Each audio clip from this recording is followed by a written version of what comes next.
안녕하십니까. 일반보험의 정석 석화대입니다.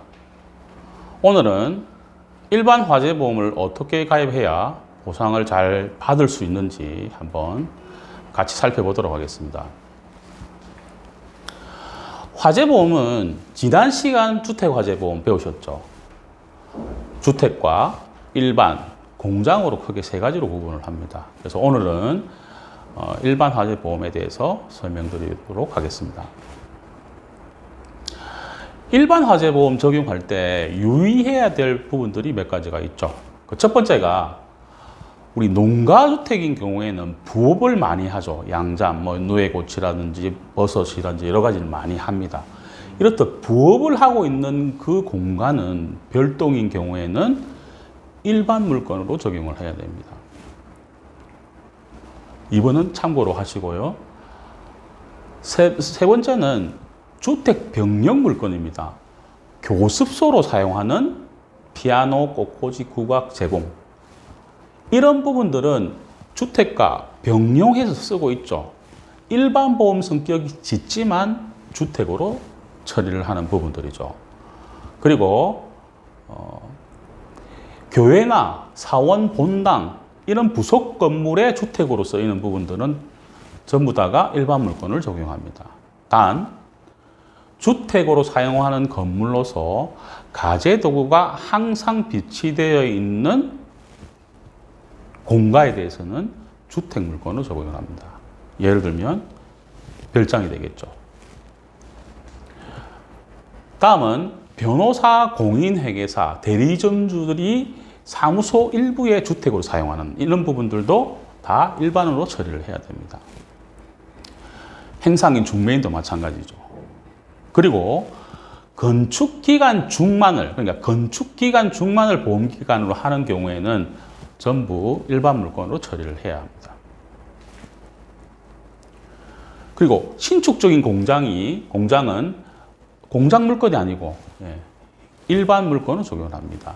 단 군의 일부에서 공업상의 작업을 개시한 때에는 공장 물건으로 적용을 해야 됩니다.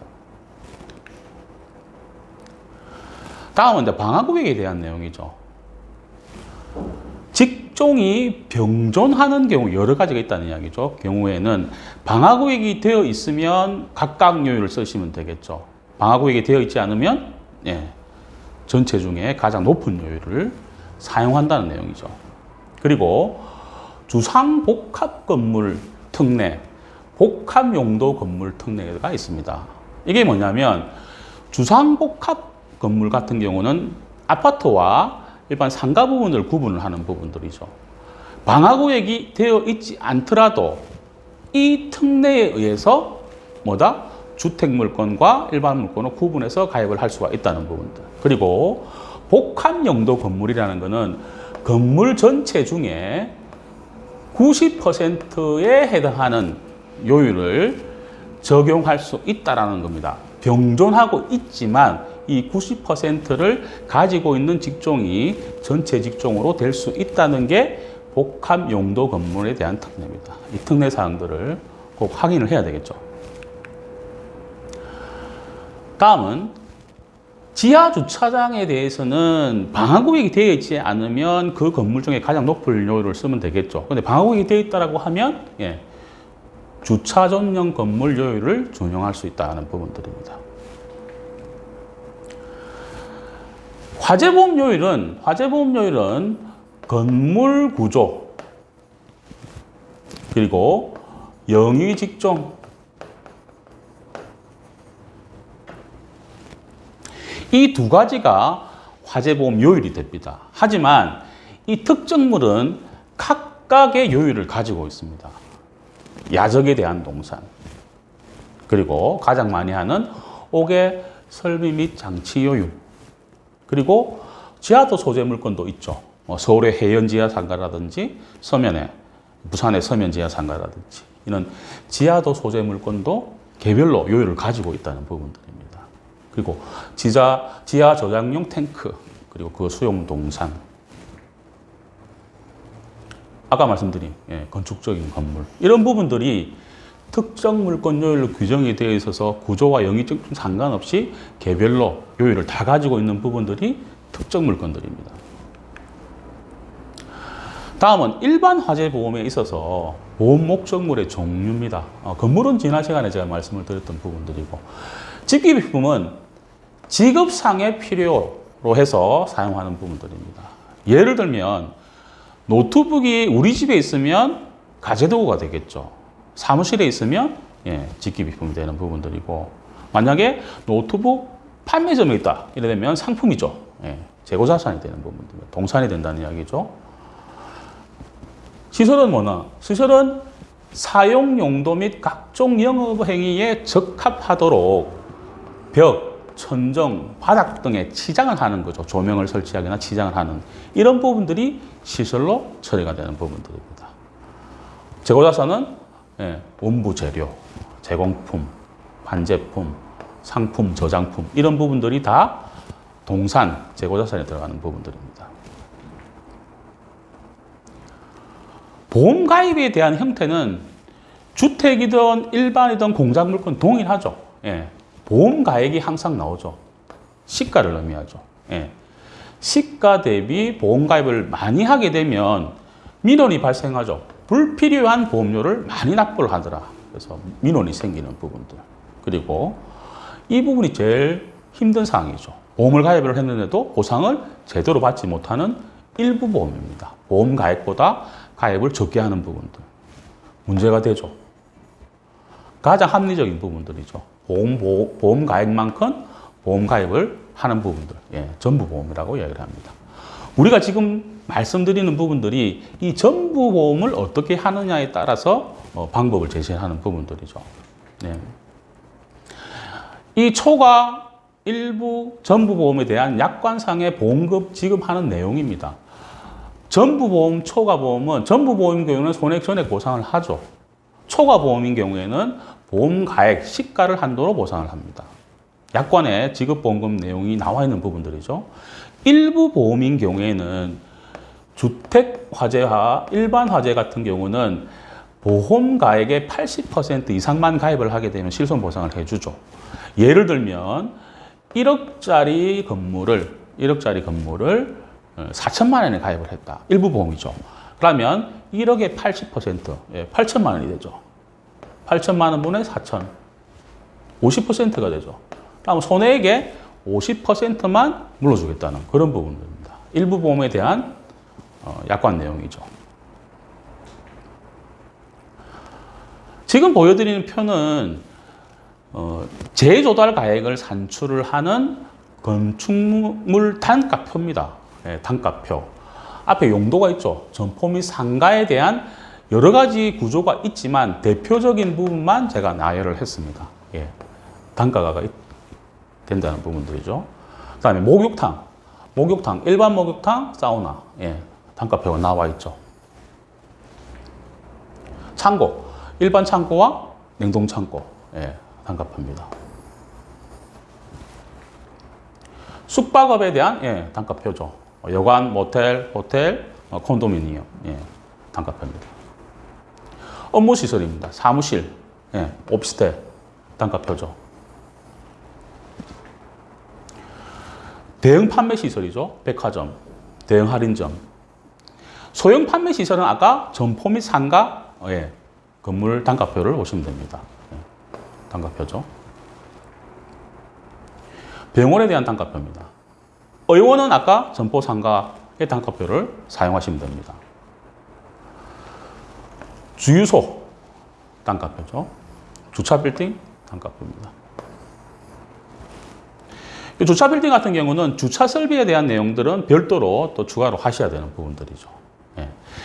이 단가표들이 재조달 가액을 산정을 하는 기초가 되는 단가표죠. 다음은 이제 직기비품 적용 시 주의해야 될 사항들입니다. 우리가 통상적으로 보면 병원에 있는 의료용 기계라고 이야기를 하죠. 이런 부분들은 판매 또는 서비스 업무죠. 의료 서비스죠. 이런 부분들은 기계가 아니고 직기비품 범위에 포함을 합니다. 세탁소도 마찬가지죠. 예. 다음은 우리 포장재 있지 않습니까?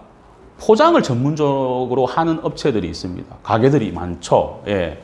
그 종이나 끈, 라벨 같은 경우는 다 재고자산으로 들어가는 상품으로 포장을 해주면서 그 가치를 받는 부분들이기 때문에 최종적인 상품의 일부로 본다는 부분들이죠. 예. 그리고 제작 연도를 알 수 없는 직기비품들이 있습니다. 예. 그거는 신품제 조달 가액의 3에서 50% 범위 내에서 보험 가액 시가를 산정하는 부분들입니다. 그리고 중고품 가격이 신품 재조달 가액보다 비싼 경우에는 신품 재조달 가액을 보험 가액으로 산정을 한다는 부분들입니다. 이 표는 시설이나 집기 다 포함을 하는 부분들이죠. 업종별 자산 추정 내용 연수, 사용을 이제 얼만큼 한다는 부분들이죠. 그리고 각 1년마다 경년 감가가 어떻게 되는지를 나와주는 부분들이죠. 굉장히 많은 업종들이 있지만 자주 사용하는 숙박이나 음식점, 주점 요율을 제가 한번 발췌를 해봤습니다. 예. 거기서 사용하는 직기비품의 추정 연수죠. 10년이다는 이야기입니다. 그리고 경년 감가율은 8%. 예. 두 개 합치면 80%가 되죠. 20%는 장가율로 인정을 해준다는 부분들이죠. 음식점도 마찬가지입니다. 주점도 마찬가지, 일반 주점도 마찬가지. 10년에 8%가 되는 부분들입니다. 다음은 시설 적용이죠. 좀 까다로운 부분들이 시설이죠. 예. 왜 그러냐면 기존에 있는 자료들이 사실은 별로 없습니다. 새로 개업하는 집은 이 견적서만 받으면, 부가가치세 포함된 견적서만 받으면 고객 가입금액으로 산정을 해버리면 되죠. 하지만 중간에 받았던 부분들은 통상 그 앞에 업주가 언제 업을 시작했는지 따져서 앞에 있는 추정연수와 경영감가율을 감안을 해서 산정을 하면 크게 무리가 없을 것 같습니다. 하지만 일반 음식점이 아닌 유흥 음식점은 단란주점이나 유흥 음식점, 유사한 부분들은 추정 내용 연수가 8년입니다. 일반 음식점 10년이죠. 8년입니다. 8년. 경영 감가율은 10%입니다. 틀리죠. 업종별로 다 틀리는 부분들입니다. 예, 참고로 하시고요. 다음은 재고자산, 동산에 적용 시 유의해야 될 사항입니다. 이거 용어 정리죠. 아는데 제공품은 뭐냐면 원부 재료가 기계에 물려 있는 재고자산들이죠. 제공품, 그리고 제품, 판매를 목적으로 제조한 생산품, 그리고 상품은 판매를 목적으로 구입한 동산. 저장품 뭡니까? 구입한 후 사용하지 않고 보관 중인 소모품. 예를 들면 복사용지를 100박스를 샀다. 10박스 사용하고 10박스, 90박스는 보관. 이게 다 저장품으로 되는 부분들입니다. 유의될 사항들이 있습니다. 재고자산은 통상 감가라는 요소는 적용하지 않습니다. 그리고 자기 소유분이 한정이 됩니다. 보험가입을 할 때. 하지만 제3자의 물건을 수탁하거나 예수품으로 가지고 있는 경우가 있죠. 이런 경우에는 원 소유자를 추가로 임명을 해주는 부분들이 정확한 부분들입니다. 염두를 하셔야 되는 부분들이죠. 그리고 재취득 가액이 기준이 되기 때문에 판매 관리비, 일반 관리비, 광고 선전비, 로열티, 미실현 이익 이런 부분들은 재고자산 가액에 포함을 시키지 않습니다. 유의를 하셔야 되는 부분들이죠. 다음은 일반 화재보험에 있어서 주요 특별약관이죠. 이 특별약관들은 주택화재와 중첩되는 부분들에서 앞서 제가 다 설명을 드렸기 때문에 넘어가도록 하고, 첫 번째가 전기위험 특별약관입니다. 전기위험은 말 그대로 전기적인 내용으로 해서 위험이 발생하는 부분들입니다. 쉽게 초위험이라고 생각을 합니다. 눌어붙는 것, 누룽지처럼 눌어붙는 것. 화재보험은 연소작용에 의해서 타야지만 보상이 되는 부분들이죠. 하지만 이 특약을 가입을 하게 되면 누룽지처럼 눌러붙은 것, 타지는 않았지만 눌러붙은 것도 보상을 받는다. 전기위험 특별약관입니다. 자기부담금 있죠? 10만 원 있습니다. 다음은 냉동 냉작물 손해 특별약관입니다. 이거는 뭐냐면 큰 냉장고를 가지고 있는데 불이 나서 냉장고가 화재로 인해서 고장이 나버려 스톱이 되어버렸다. 그럼 안에 있는 고기류들은 어떻게 됩니까? 딱 못 쓰게 된다는 얘기죠. 그걸 보상해 주는 게 냉동 냉작물 손해 특별약관입니다. 주로 많이 하는 데가 식육점 그리고 냉동 창고 이런 데서 많이 가입을 하는 부분들이죠. 다음은 유리손해 특별약관입니다. 유리손해는 지금 우리 1층에 커피숍이나 음식점이나 이렇게 영업을 하면서 굉장히 큰 유리로 되어 있는 건물들이 많죠. 예. 이런 유리들이 파손이 되었을 경우에 보상을 해주는 부분들입니다. 파손이 되었을 경우에. 예. 애들이 돌을 던졌다든지 지나간 차에 돌이 끼어서 튀었다든지 이런 부분들을 다 보상을 해주는 부분들이 유리손해 특별약관입니다. 다음은 점포위협 손해 특별약관이죠. 화재, 벼락, 파열, 폭발, 자동차 충돌 또는 접촉으로 해서 휴업 또는 영업에 저해됨으로써 생긴 손해를 보상을 해주죠. 점포위협 손해. 예. 다음은 의약품 배상 책임 보장 특별약관입니다. 의약품은 뭐냐면 약사들이 조제를 하죠. 먹고 고객이 사망을 했다. 보상을 해주는 게 의약품 배상 책임 보장 특별약관입니다. 보험료 산출 기초는 약사 2인이 기준이 되죠. 예. 2인을 초과하는 경우에는 초과 1인마다 보장보험료 1배를 추가해서 부과를 하면 되는 부분들입니다. 자기부담금 10만 원. 조제의 잘못으로 발생하는 부분들을 보상을 해주죠. 의약품 배상 책임 특별약관입니다. 다음은 보관자 배상 책임 특별약관이죠. 제가 영업배상 책임보험의 시설 소유 관리자 말씀을 드릴 때 말씀을 드렸죠. 보관자 배상 책임 보장 특별약관은 재물성 보험, 장기 쪽에 있는 특약들이죠. 소멸성에 있는 부분들은 같은 내용은 물적 손해 확장 추가 특별약관입니다. 예를 들면 지게차로 물건을 상차, 하차했을 경우에 물건이 떨어졌다. 보호, 관리, 통제하는 재물이죠. 이 특약을 가입을 하지 않으면 보상을 받을 길이 없습니다. 물적 손해 확장 위험 추가 특별약관. 장기에 있는 보관자 배상 책임 특별약관. 주로 많이 가입을 하는 데가 세탁소죠. 예. 지정된 업종에 한해서 자기 부담금 빼고 보상을 해주는 부분입니다. 옷이 세탁소에 보관을 했는데 찢어졌다, 없어졌다 이런 부분들을 보상을 해주는 부분들이 보관자 책임 특별약관입니다. 다음은 이미용사 배상 책임 보장 특별약관. 이 미용실에 시설 이용하다가 사고 나는 부분들은 당연한 부분들이고 여기서 추가를 할 부분들이 뭐냐면 업무 수행으로 생긴 우연한 사고도 보상을 해주는 부분들입니다. 단 두피를 제외한 얼굴 및 피부 미용에 관한 행위는 포함하지 않습니다.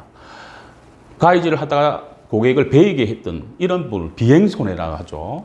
이런 부분들을 보상을 해주는 부분들이 이 미용사 배상 책임 특별약관입니다.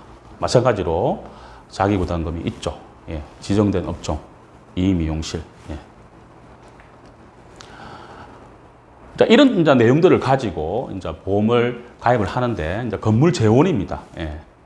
목욕탕 다 10년을 제가 기준으로 했습니다. 창고, 냉동 창고, 사무실, 조족조 슬래브죠, 철근 콘크리트 슬래브죠, 철골, 철근 콘크리트 슬래브죠. 면적이 있죠. 아까 단가표가 있었죠. 그래서 목욕탕은 116만 2천 원, 조족조 슬래브죠. 그래서 6억 5천. 재조달 가액입니다. 재조달 가액. 창고, 108만 3천 원에서 55억. 업무시설에서 144만 7천 원에서 5억. 이게 재조달 가액이죠. 재조달 가액은 보험 가액을 산정하기 위한 전 단계죠. 그러면 보험 가액을 한번 산정을 해보도록 하겠습니다. 목욕탕 아까 조족조 슬래브즙이었죠. 그래, 목욕탕의 조족조 슬래브즙은 경년 감가율, 1년의 경년 감가율이 1.6%입니다. 그래서 10년이 지났기 때문에 16%를 감가 공제를 한다는 이야기죠. 그래서 5억 4천이 되는 부분들이죠. 뭐가? 보험 가액이 됩니다. 창고는 55억에 예. 여기 보면 같은 건물 구조라도 통상적으로 철근 콘크리트 슬래브인 경우에는 1.07이 경영 감가율이 통상적입니다. 하지만 사용 용도 업종에 따라 가지고 경영 감가율이 달라집니다. 그래서 냉동 창고인 경우에는 철근 콘크리트 조라 하더라도 2.11%, 그래서 심리에서 21.1%가 감가 공제를 한다는 이야기죠. 그래서 43억이 된다는 이야기죠. 업무시설, 5억에 1.07이죠. 4억 4천만 원. 철근 콘크리트조의 통상적인 경영 감가율은 1.07입니다. 참고로 하시고요. 그래서 보험가액이 산정이 됐죠. 보험가액이 산정이 됐는데 저는 이 통상적으로 보험가액의 80%까지 가입을 해도 실손보상이 되죠. 일반 주택인 경우에는. 하지만 저는 이 보험가액을 통상적으로 사용하는 경우가 많습니다. 왜 그러냐면 건물도 내부 시설 안에 냉난방 설비, 전기 설비, 에어컨, 엘리베이터 이런 부분들이 가격이 다 천차만별이죠. 고가도 있고 저가도 있고. 그래서 통상적으로 이 부분들을 제가 준용을 하고 있는 부분들입니다. 그래서 건물은 가격이 나왔죠. 기기비품, 목욕탕에 있는 기기비품, 창고에 있는 사무실, 시설, 아까 유의사항 다 있었죠. 재고자산 파악을 다 했다는 부분들이죠. 이렇게 보험을 가입을 한다는 부분들이죠. 일반 화재보험 가입 시 유의해야 될 사항들입니다. 이게 뭐냐면 의무보험들이 있더라는 이야기죠. 의무보험. 다중이용시설 있죠. 재난배상책임보험 있습니다. 수련시설, 어린이놀이시설, 성장기, 개인정보 보호 배상책임. 이것 외에도 의무보험들이 굉장히 많죠. 해당 업종에 대해서 의무보험을 꼭 챙겨줘야 됩니다. 챙겨주지 않으면 과태료를 내게 돼 있죠. 고객이 손실을 본다는 부분들입니다. 꼭 챙겨주셔야 되는 부분들입니다. 끝으로 우리나라에서는 4만 7천 건, 최근에는 4만 2천 건, 항상 4만 5천 건 정도가 발생을 하죠. 화재가. 인명피해도 발생을 합니다. 인명피해도. 화재보험은 아는 만큼 고객에게 보상을 제대로 해줄 수가 있습니다. 우리가 꼭 배워야 되는 이유죠. 오늘은 일반 화재보험에 대해서 살펴보았습니다. 다음 시간은 공장 화재보험을 어떻게 가입해야 우리가 제대로 보상을 받을 수가 있는지를 살펴보도록 하겠습니다. 일반 보험 처리하시기 많이 어려우시죠? 어려운 점이나 궁금한 내용이 있으신 분들은 상단의 카카오 채널에서 일반 보험의 정석을 검색하시거나 연락 주시면 성심성의껏 답변해 드리겠습니다. 항상 좋은 정보를 전달해 드리는 일반 보험의 정석이 되겠습니다. 정보가 좋았으면 구독하시고 좋아요 그리고 알림 부탁드립니다. 일반 보험의 정석 석환익이었습니다.